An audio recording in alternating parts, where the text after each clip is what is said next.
At the very center of the fair stood the ravishing pure white Trilon and Perisphere, the last and most sublime of New York's great Art Deco icons.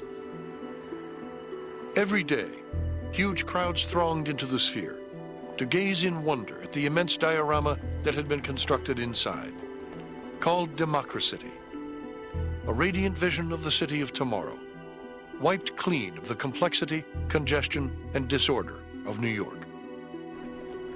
But the largest crowds by far gathered for the General Motors exhibit, called Futurama, where, once inside, visitors in moving chairs circled a 36,000 square foot model, showing the United States as the designers envisioned it, 25 years hence, in the year 1960. They would never forget what they saw there. And what you see there, you sit in your little cushioned two-seater sofas and you roll along. It's an early pre-Disney enterprise. And you go over a scale map of the United States. And what do you see? What is the vision of tomorrow? The vision of tomorrow is highways and huge central cities with soaring skyscrapers and little small satellite cities and such. General Motors is, in fact, as the New York Times said, selling us the world of tomorrow, and the world of tomorrow means that the public has to foot the bill to develop the infrastructure which will make, in fact, the triumph of the automobile possible. At the very center of the park, General Motors had created an eerie blueprint for New York's destruction and its replacement by a different kind of world entirely. Gone were the crowded streets and neighborhoods, and to a large extent, the streets themselves.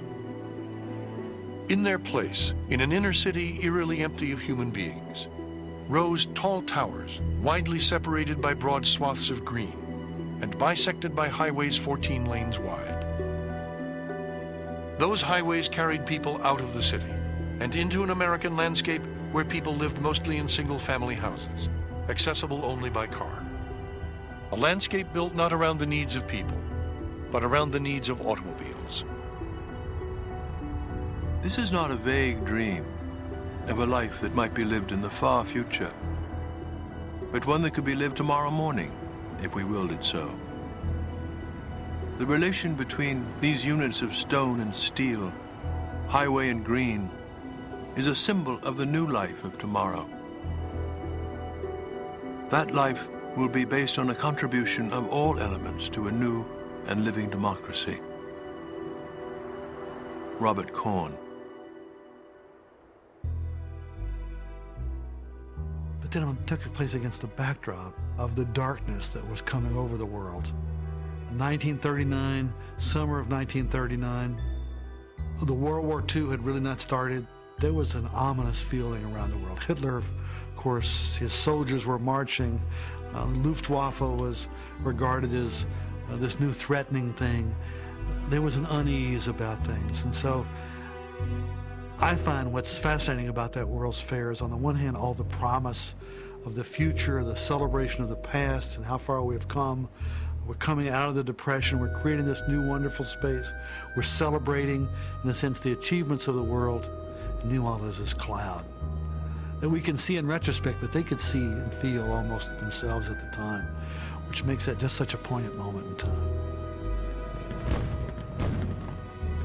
More than 30 million people passed through the gates of the New York World's Fair in the last perfect summer of 1939. Before the first season of the fair was out, however, ominous news came from abroad. On September 1st, 1939, word reached New York that Hitler had invaded Poland. Within days, England and France had declared war on Germany, and the battle for Europe had begun. The fair itself would lumber along uncertainly for a few more months, before closing in the fall of 1940, with barely enough money left over to demolish the exhibits and clear the land. In the end, the 4,000 tons of structural steel that had gone into the Trilon and Perisphere would be donated to the United States military and used to make instruments of war. America itself was still at peace, but it was hard to block out thought, one man said, of what might really be in store for the world of tomorrow.